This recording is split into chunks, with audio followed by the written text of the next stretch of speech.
மேடையில் இருக்கின்ற அனைத்து கூட்டணி கட்சியின் நிர்வாகிகளுக்கும் இங்கே கொளுத்தும் வெயிலையும் பொருட்படுத்தாமல் நிச்சயமாக நாங்கள் எல்லோரும் இந்த பெண்களுக்கு எதிரான திமுக ஆட்சியை விரட்டி அடிப்போம் என்று உறுதியேற்று இங்கே வருகை தந்திருக்கின்ற பெரியோர்கள், தாய்மார்கள், ஊடக நண்பர்கள் உள்ளிட்ட உங்கள் அனைவருக்கும் இந்த அன்புமணி ராமதாசின் பணிவான வணக்கங்கள். தமிழக மக்களுக்கு ஒரு வேண்டுகோள். 5 ஆண்டு காலம் திமுக ஆட்சி செய்து தமிழ்நாட்டை நாசப்படுத்தியது போதும். இனியும் நீங்கள் பொறுத்துக் கொள்ளக்கூடாது. நான் சொல்வது குறிப்பாக பெண்களுக்கும் பெற்றோர்களுக்கும் நான் சொல்லுகின்ற ஒரு அன்பான ஒரு வேண்டுகோள். காரணம், தமிழ்நாட்டிலே பெண்களுக்கு பாதுகாப்பு கிடையாது. தமிழ்நாட்டை கடந்த காலத்தில் எத்தனையோ மன்னர்கள் ஆண்டார்கள். அதன் பிறகு வெள்ளையர்கள் ஆண்டார்கள். அதன் பிறகு சுதந்திரத்திற்கு பிறகு எத்தனையோ முதலமைச்சர்கள் ஆண்டார்கள். ஆனால் இத்தனை ஆட்சிகள் மத்தியிலே பெண்களுக்கு பாதுகாப்பு கிடையாத ஒரே ஆட்சி இந்த ஸ்டாலின் ஆட்சி தான். அதை நீங்கள் புரிந்து கொள்ள வேண்டும். ஏன்னா இன்னைக்கு வீட்டில் இருக்கிற அம்மாக்கள், என் பொண்ணு ஸ்கூலுக்கு போயிருக்கு, பத்திரமா திரும்பி வந்துருமா? என் பொண்ணு காலேஜுக்கு படிக்க போயிருக்கு, எப்படா வரும், பத்திரமா வருமா? என் பொண்ணு வேலைக்கு போயிருக்கு, அது பத்திரமா திரும்பி வந்துருமா, எப்ப வரும்னு தினம் தமிழ்நாட்டில் தாய்மார்கள் வீட்டில் காத்துட்டு இருக்கிறாங்க. மடியில நெருப்பு வச்சு காத்துட்டு இருக்கிறாங்க. காரணம், இந்த தகுதி இல்லாத, திறமை இல்லாத ஸ்டாலின் அவர்களுடைய ஆட்சி இங்கே நடந்து கொண்டிருக்கிறது. இது நான் ஏதோ சொல்லணும், தேர்தலுக்காக ஓட்டுக்காக நான் சொல்லணும்னு சொல்லல. எல்லாமே தரவுகள், டேட்டா வச்சுதான் நான் சொல்றேன். அதாவது ஒரு வீட்டில் ஒரு குடும்ப தலைவன் இருக்கிறான், பெரிய பணக்காரன், பெரிய பங்களா வச்சிருக்கிறான், கார் வச்சிருக்கிறான், வீடு வச்சிருக்கிறான், ஃபேக்டரி வச்சிருக்கிறான், எல்லாம் வச்சிருக்கிறான். ஆனா அவன் வீட்டு பெண்களுக்கு அவனால பாதுகாப்பு கொடுக்க முடியலன்னா அவன் வீட்டு தலைவனே கிடையாது, அவன் மனுஷனே கிடையாது. அதே போன்றுதான் தமிழ்நாட்டில் ஒரு முதலமைச்சர் இருக்கிறாரு. அந்த முதலமைச்சரால் தமிழ்நாட்டில் இருக்கின்ற பெண்களுக்கு பாதுகாப்பு கொடுக்க முடியலன்னா நீ எல்லாம் ஒரு முதலமைச்சரா? நீங்க உங்களுக்கு முதலமைச்சரா இருக்க என்ன தகுதி இருக்கு? எங்க பெண்களுக்கு உங்களால பாதுகாப்பு கொடுக்க முடியலன்னா எதுக்கு இந்த பதவி உங்களுக்கு? இதை தமிழ்நாட்டு பெண்கள் நீங்கள் புரிந்து கொள்ள வேண்டும், தெரிந்து கொள்ள வேண்டும். இந்த நிலை இதுவரைக்கும் எவ்வளவு ஆட்சிகள் பார்த்தோம். ஆனா இப்படி பெண்களுக்கு பாதுகாப்பு இல்லாத ஒரு ஆட்சி இது நாங்க பார்த்ததே கிடையாதுமா. உணர்வுபூர்வமா நான் சொல்றேன். 3 மகள்களை பெற்ற ஒரு தந்தையா நான் சொல்றேன். தயவு செய்து தமிழக மக்களை, தயவு செய்து திமுகவுக்கு மீண்டும் வாக்களிக்காதீர்கள்.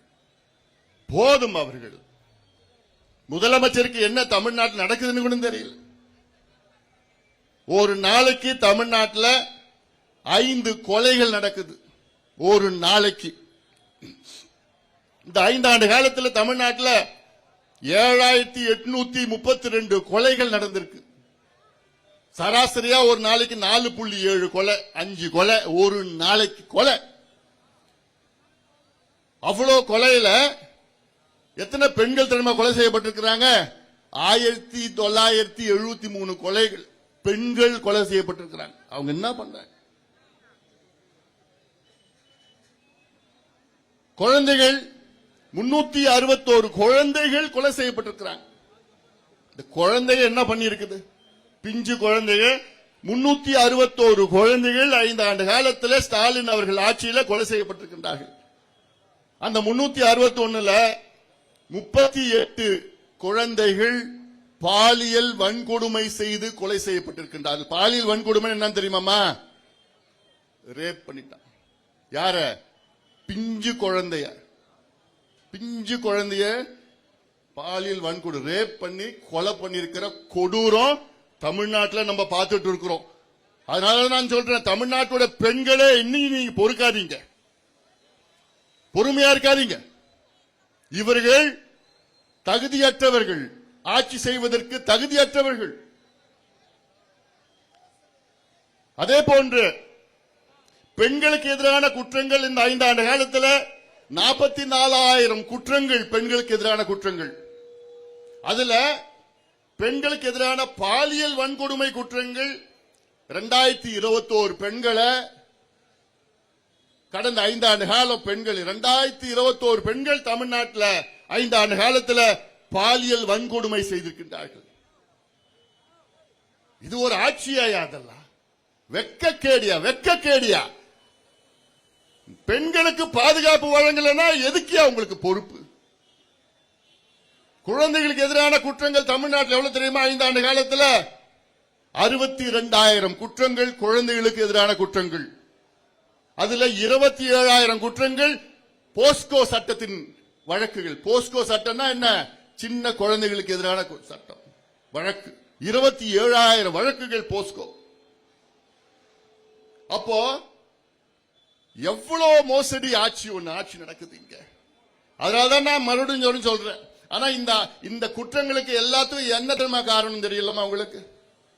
முதல் காரணம் முதலமைச்சர். அவருக்கு கீழே தான் காவல்துறை இயங்கிட்டு இருக்கு.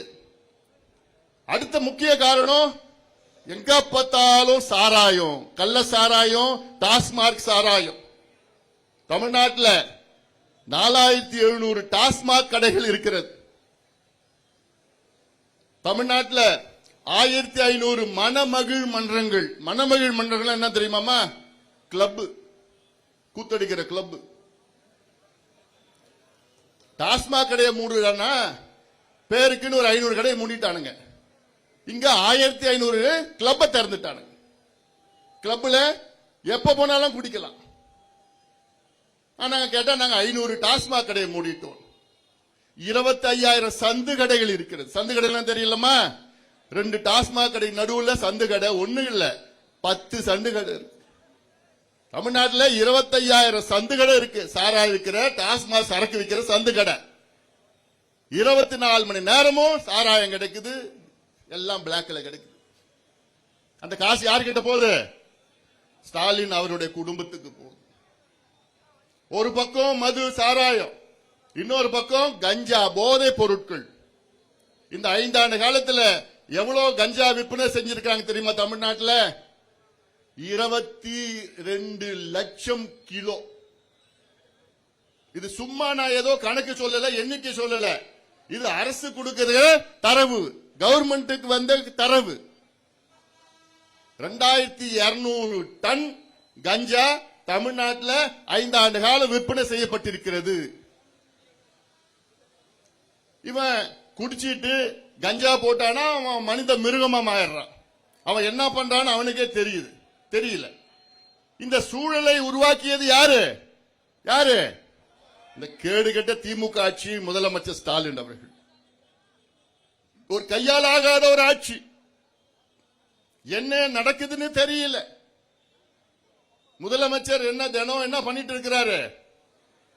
விளம்பர படத்தில் நடிச்சிட்டு இருக்கிறார். ஷூட்டிங் காலையில வருவார், 10 மணிக்கு வருவாரு. ஆக்ஷன் கேமரா அப்படி சொன்ன அப்புறம் ஆக்ஷன், அப்புறம் ஒரு ஷூட்டிங்லாம் எடுத்தோன்னு கட் அப்படி சொன்னா வீட்டுக்கு போயிடுவார். இதுதான் தினம் இதான் நடக்குது. தமிழ்நாடு ஒளிர்கிறது, தமிழ்நாடு மிளிர்கிறது. எங்கேயா ஒளிர்கிறது, எங்கேயா மிளிர்கிறது?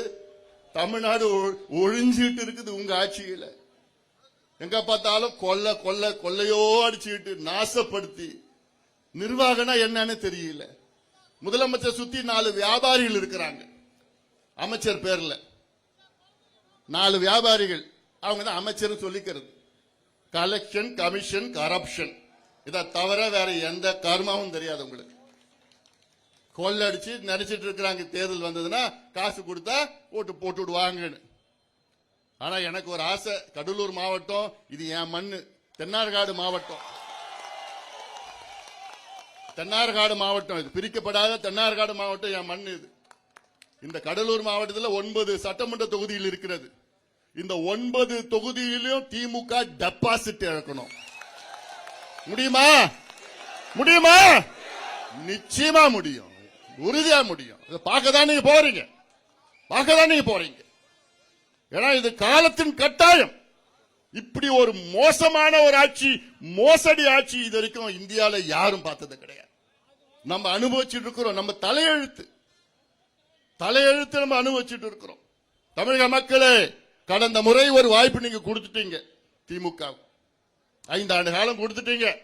அவங்களும் 5 ஆண்டு காலம் முடிச்சிட்டாங்க. தோல்வி சாதாரண தோல்வி கிடையாது, படுதோல்வி அடைந்து விட்டார்கள். எல்லா துறைகளிலும் தோல்வி. எல்லா துறை சட்டம் ஒழுங்குல தான் மிகப்பெரிய தோல்வி. சட்டம் ஒழுங்குல போன ஜூன் மாசம் இந்த மாவட்டத்தில் ஜூன் மாசம் ஒரு 3 வயசு குழந்தைய ஒரு மனித கொடூர பாலியல் வன்கொடுமை செஞ்சு கெடுத்து கொலை பண்ணிட்டான். இந்த மண்ணில் தான் நடந்தது. அடுத்து அந்த மாசத்துக்கு முந்தின மாசம் இன்னொரு கொடூர 80 வயசு பாட்டிய பாலியல் வன்கொடுமை செஞ்சான். 3 வயசு குழந்தையும் அதுக்கு முந்தின மாசம் 80 வயசு பாட்டி. அப்ப என்ன நிலையில இருக்கிறாங்க? போன வாரம்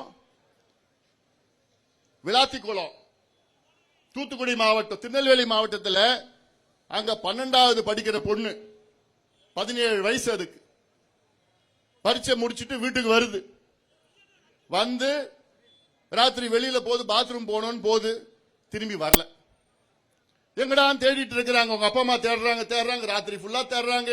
போலீஸ்ல போய் கம்ப்ளைண்ட் கொடுக்கறாங்க. போலீஸ் என்ன சொல்றாங்க, வந்துரும். அடுத்த நாள் தேடுறாங்க எங்க இல்ல. அடுத்த நாள் சாயங்காலம் 5 மணிக்கு காட்டுல அப்படியே துணியெல்லாம் எதுவாகி ரத்த காயங்களோடு இறந்து இருக்கு. என்னன்னு பரிசோதனை பண்ணி பார்த்தா பாலியல் வன்கொடுமை செஞ்சு கெடுத்துட்டு கொலை பண்ணிட்டானுங்க. எப்ப நடந்தது? 5 நாளுக்கு முன்னாடி நடக்குது. தமிழ்நாட்டில் நடக்குது 5 நாளுக்கு முன்னாடி. அதுக்கு ஒரு 2 நாளுக்கு முன்பு கிருஷ்ணகிரி மாவட்டத்தில் எவ்வளவு வயசு தெரியுமா குழந்தை? 2.5 வயசு குழந்தை. அது யார் தெரியுமா கெடுத்து கொலை பண்ணா? திமுகவுடைய இளைஞர் சங்கம் பொறுப்பாளர். 2.5 வயசு குழந்தைய கொலை பண்ற அளவுக்கு, அதை கெடுத்து கொலை பண்ற அளவுக்கு ஒரு மனநிலையை தமிழ்நாட்டு இளைஞர்களுக்கு உருவாக்கிய ஸ்டாலின் அவர்களே, உங்களை தமிழ்நாடு மக்கள் மன்னிக்காது. மக்கள் மன்னிக்க மாட்டாங்க. தாய்மார்கள், பெண்கள், பெற்றோர்கள் நிச்சயமா மன்னிக்க மாட்டாங்க. மன்னிக்கவும் கூடாதியா. 4 மாதத்துக்கு முன்பு கும்மிடிப்பூண்டி பகுதியில் ஆரப்பாக்குன்னு ஒரு கிராமம். அந்த ஆரப்பாக்கத்து கிராமத்தில் 8 வயசு குழந்தை பள்ளிக்கூடம் போயிட்டு வீட்டுக்கு போகுது, காணோம். 3 மணி நேரம் தேடுறாங்க, கிடைக்கல. 3 மணி நேரத்துக்கு பிறகு அப்புறம் அந்த குழந்தை வருது, கீறி வச்சு ரத்த காயத்தோட துணிலாம் அப்படியே போயிட்டு அந்த வீட்டுக்கு வருது. குழந்தை வருது. உங்க அப்பா அம்மா கதறாங்க, அழுகுறாங்க. என்னன்னு கேட்டா, என்ன ஒருத்தன் கூட்டிட்டு போய் இது பண்ணிட்டான். உடனே போலீஸ் ஸ்டேஷன் போறாங்க, கம்ப்ளைண்ட் எடுக்க மாட்டாங்க. ஏன்னா கம்ப்ளைண்ட் எடுத்தா அரசாங்கத்துக்கு கெட்ட பேர் வந்துருமா, ஸ்டாலினுக்கு கெட்ட பேர் வந்துருமா. அப்புறம் நம்ம கட்சியில பாட்டாளி மல் கட்சியில போய் அங்க நிர்வாகிகள் எல்லாம் போயிட்டு போலீஸ் ஸ்டேஷன் முடி வாசல்ல உட்கார்ந்த உடனே அப்பதான் கம்ப்ளைண்ட் எடுக்கிறாங்க. எடுத்துட்டு சரி நீங்க கிளம்புங்க, நாங்க பாத்துக்கிறோம். ஒரு வாரம் ஒண்ணும் பண்ணல. அதன் பிறகு நம் கட்சியில பொருளாளர் திலகபாமா கிட்ட போன் பண்ணி நாங்க நீங்க நேரா போங்க சொல்லி அந்த அம்மா தரையில உட்காந்துக்கிட்டு எல்லாம் ஒரு 1000 பேர் வச்சுக்கிட்டு உட்கார்ந்த பிறகுதான் அப்புறம் தான் போலீஸ் டீம் ஒரு 2 டீம் 3 டீம் 4 டீம் போட்டு ஒரு மாசத்துக்கு அப்புறம் ஒருத்தனை பிடிச்சான். எங்க பிடிச்சானா ஆந்திராவில் சூலூர்பேட்டில் பிடிச்சான், அசாம்காரன். அவனை பிடிச்சி விசாரணை பண்ண அவன் சொல்றான், நான் திங்கக்கிழமை செவ்வாய்க்கிழமை திங்கள் செவ்வாய் புதன் வியாழன் 4 நாள் நான் அங்க சூலூர்பேட்டையில் ஆந்திராவில் வேலை செய்வேன். வெள்ளி சனி ஞாயிறு 3 நாள் தமிழ்நாட்டுக்கு வந்துருவேன். தமிழ்நாடு அங்க பார்டர்ல இருக்கு. தமிழ்நாட்டுக்குன்னா ஒரு 30 கிலோமீட்டர் இந்த பக்கம் வந்து தமிழ்நாடுக்கு போயிடுவேன். ஏன்னா தமிழ்நாட்டில் தான் கஞ்சா கிடைக்கும், கள்ளசாராயம் கிடைக்கும், போதை பொருள் கிடைக்கும், போதை மாத்திரை கிடைக்கும், பொண்ணுங்க கிடைப்பாங்க. இது எவ்வளவு கேவலம் தமிழ்நாட்டுக்கு. இது எப்பேற்பட்ட மண் இந்த மண். கண்ணகி வாழ்ந்த மண் இந்த மண். ஏன் இந்த மண்? அஞ்சலை அம்மாள் வாழ்ந்த மண் இந்த மண். கடலூர் மண் இந்த மண். நம்ம எல்லாம் அஞ்சலை அம்மாளுடைய பேர பசங்க பேத்திங்க. வீர மங்கை அஞ்சலை அம்மாள் வாழ்ந்த மண் இந்த மண். விடுதலை போராட்டத்துக்காக எத்தனை முறை அஞ்சலை அம்மாள் சிறைக்கு போனாங்க. காந்தி அவர்களே அஞ்சலை அம்மாளை போய் பார்க்கணும். பார்க்க விடல வெள்ளக்காரங்க. மறைமுகமா போய் பார்த்தாங்க. அவங்க சிறையில் இருக்கிறப்பதான் அவங்க கர்ப்பமாய் சிறைக்கு அனுப்பிச்சிட்டு சிறையில தான் பிரசவம் நடக்குது. அப்படிப்பட்ட மண் இந்த மண், அப்படிப்பட்ட வீர மங்கைகள் வாழ்ந்த மண் தமிழ்நாடு. அப்படி இருக்கிற தமிழ்நாட்டில் ஒருத்தன் அசாம்காரன் சொல்றான், நான் தமிழ்நாட்டுக்கு நான் எதுக்கு போறேன்னா கஞ்சா அடிக்கிறதுக்கு போறேன், தண்ணி அடிக்கிறதுக்கு போறேன், அதை அடிச்சதுக்கு அப்புறம் எனக்கு என்ன ஆகும் தெரியாது, தெரிஞ்சு அங்க இருக்கிற பெண்களை நாசப்படுத்திட்டு வருவேன். இனியும் தயவு செய்து விட்டு வைக்காதீங்க. நான் சொல்றேன், தாய்மார்கள் உங்கள் காலை பிடிச்சு நான் கேட்கிறேன். ஸ்டாலின் மறுபடியும் வந்தாப்புல வரப்போறது இல்லை, அது வேற. நான் சொல்றேன், நான் வந்தாப்புலனா அவ்வளவுதான் உங்க பிள்ளைங்க பேர பிள்ளைங்க. ஏன்னா நான் சொல்றது கஞ்சானா அதோட மோச போதை பொருட்கள் இருக்கிறது. காக்கெயின், ஹெராயின், அபின், எல்எஸ்டி, ஃபென்டனைல், மித்தைல் ஆம்பெட்டமின், இதெல்லாம் பவுடர். ஊசி போடுவான், மாத்திரை போடுவான், ஸ்டாம்பு போடுவானுங்க. அமெரிக்காவில் என்னென்ன போடுறாங்களோ அமெரிக்கா பத்தி தெரியலமா, அங்க அவ்வளோ போதை பழக்கம் அமெரிக்காவில். அதுல எல்லாமே தமிழ்நாட்டில் வித்துட்டு இருக்கிறான். நகரத்துல மட்டும் கிடையாது, கிராமத்துல, குக்கிராமத்துல, இங்க பிள்ளைங்க போற பள்ளிக்கூடம் வாசல்ல, கல்லூரி வாசல்ல, வேலை செய்யற இடத்துல சரளமா கிடைச்சிட்டு இருக்கு. காரணம், ஒரு கையால் ஆகாத திமுக அரசு, கையால் ஆகாத ஒரு முதலமைச்சர் ஸ்டாலின் அவர். அதுக்குதான் நான் கேட்கிறேன், எங்கள் கூட்டணிக்கு ஆதரவு கொடுங்கள் தமிழக மக்களே. அண்ணா திமுக தலைமையிலான கூட்டணிக்கு ஆதரவு கொடுங்கள். எடப்பாடி பழனிசாமி அவர்களை 2 மாதத்திலே அவர்களை முதலமைச்சராக்குங்கள். புதிய ஒரு தமிழகத்தை நாம் படைப்போம். புதிய தமிழகத்தை நாம் படைப்போம். பெண்களுக்கு பாதுகாப்பு, குழந்தைகளுக்கு பாதுகாப்பு, மான மரியாதை, சுயமரியாதையுடன் நாம் வாழ்வோம். இன்னைக்கு விவசாயிகள் எல்லாம் தற்கொலை பண்ணி கொண்டிருக்கிறார்கள். 5 ஆண்டு காலத்தில் 3280 விவசாயிகள் தற்கொலை செஞ்சிருக்கிறாங்க. 5 ஆண்டு காலத்தில் நினைச்சு பாருங்க, எவ்வளவு ஒரு மோசடி. நமக்கு சோறு போடுற விவசாயி கடவுள் தற்கொலை பண்றாங்கன்னா, நீ எதுக்கியா ஆட்சி பண்ற ஸ்டாலின் அவர்கள்? உங்களுக்கு எதுக்கு எல்லாம் ஆட்சி? கொள்ளடிக்கிறதுக்கு ஒரு ஆட்சியா? எல்லாம் நீங்கள் சிந்தித்து பார்க்க வேண்டும். தமிழக மக்கள் சட்டம் கிடையாது, ஒழுங்கும் கிடையாது, எதுவுமே கிடையாது. காசு காசு காசு. எல்லாம் எந்த துறை எடுத்தாலும் மண்ணெல்லாம் கொள்ளடி, ஜல்லியா கொள்ளடி, மலையா கொள்ளடி, மரமா கொள்ளடி, நகராட்சியில வேலையா கொள்ளடி, டிரான்ஸ்பரா கொள்ளடி, ரோடா கொள்ளடி, பிரிட்ஜா கொள்ளடி, டாஸ்மார்க்கா கொள்ளடி. இப்படி எல்லாத்துலயும் கொள்ளையோ கொள்ளையடிச்சு எவ்வளவு தெரியுமா? இந்த 5 வருஷத்துல கொள்ளடிச்சிருக்காங்க திமுக 6 லட்சம் கோடி ரூபாய். இதையும் நான் சும்மா சொல்லணும்னு இல்ல, எல்லாத்துக்கும் கணக்கு. இதெல்லாம் இந்த அறப்போர் இயக்கம் அது போன்ற இயக்கங்கள்லாம் இருக்கிறாங்க, அவங்க எல்லாம் வச்ச கணக்கு. இதெல்லாம் போட்டு இந்த கணக்கு எல்லாம் பார்த்தா 6 லட்சம் கோடி கொள்ளடிச்சு வச்சிருக்கிறாங்க. ஆனா தமிழ்நாட்டில் கடனை வாங்கியிருக்கிறாங்க. எவ்வளவு கடன் வாங்கியிருக்கிறாங்க தெரியுமா?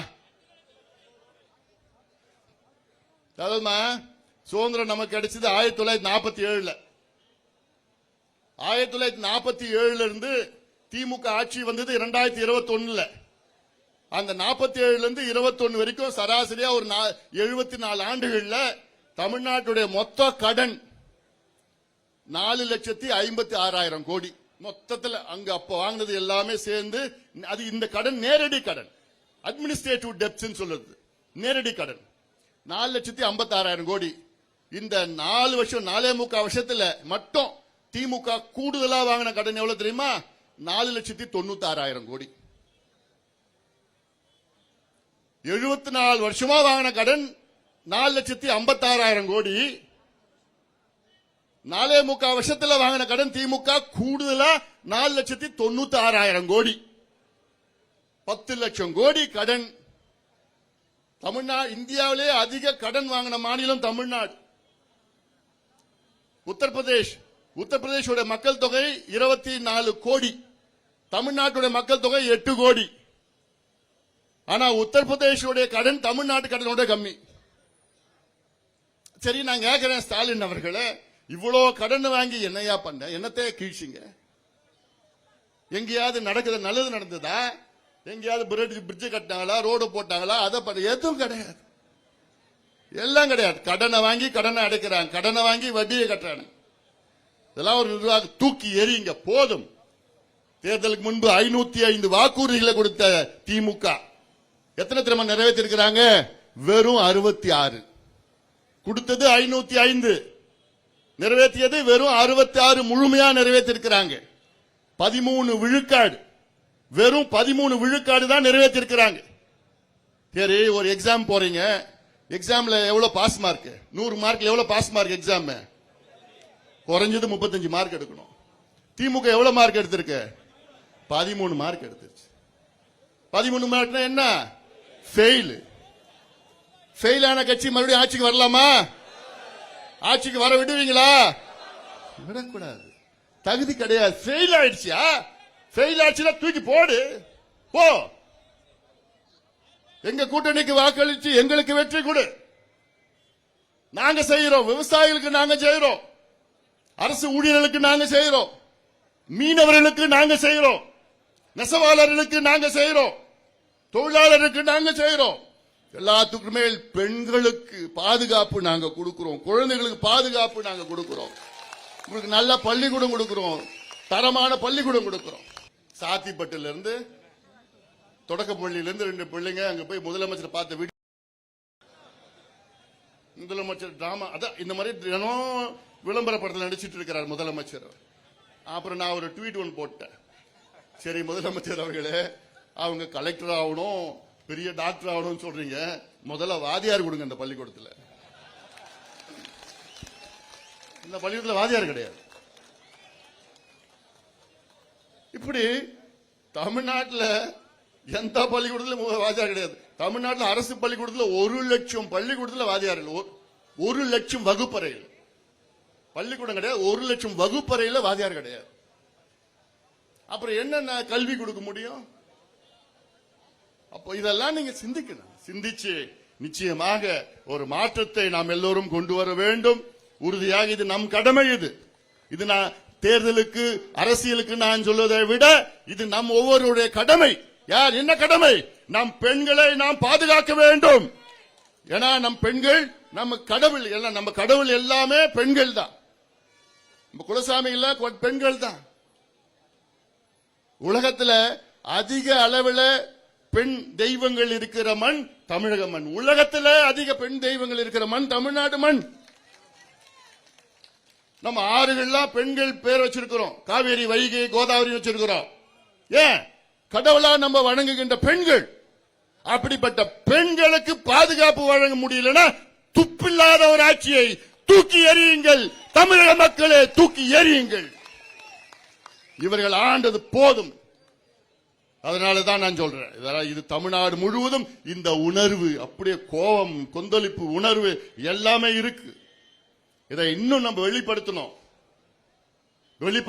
அது உங்களுடைய கடமை. இங்க வந்திருக்கின்ற என் தம்பிகள், என் தங்கைகள், அண்ணன்மார்கள், தாய்மார்கள் அத்தனை பேருடைய கடமையா நான் பார்க்கின்றேன். தமிழக மக்களுக்கு அன்பான வேண்டுகோள், இந்த கொடுங்கோல் ஆட்சி, பெண்களுக்கு எதிரான ஆட்சி, சாராய ஆட்சி, ஊழல் ஆட்சி, கஞ்சா ஆட்சி, நேர்மை இல்லாத, திறமை இல்லாத ஆட்சி, திமுக ஆட்சியை அகற்றுங்கள், அகற்றுங்கள், அகற்றுங்கள். தூக்கி எரியுங்கள், எரியுங்கள், எரியுங்கள். தமிழகத்தை மீட்டெடுக்க வேண்டும். நாம் எல்லோரும் ஒன்று சேர வேண்டும். தமிழகத்தை மீட்டெடுப்போம். புதிய தமிழகத்தை நாம் உருவாக்குவோம். நல்ல ஆட்சி உங்களுக்கு கொடுப்போம் என்று உறுதியோடு, நம்பிக்கையோடு, கோபத்தோடு நான் போறேன். நான் இந்த கோபம் எப்ப அடங்கும் தெரியுமா? மே மாதம் 4ஆம் தேதி ரிசல்ட் வந்த பிறகு எடப்பாடி பழனிசாமி தமிழ்நாட்டின் முதலமைச்சர் என்ற அறிவிப்பு பிறகுதான் இந்த கோபம் எனக்கு அடங்கும். அதோட நான் மட்டும் இல்ல, நீங்க எல்லாமே அந்த கோபம், அந்த உணர்வு, அந்த வேகம் இருக்கணும். இதெல்லாம் தமிழ்நாட்டு மக்கள் மத்தியில் சொல்லுங்க. சொல்லி நிச்சயமாக ஒரு மாற்றத்தை நாம் எல்லோரும் கொண்டு வருவோம் என்று சொல்லி விடைபெறுகின்றேன்.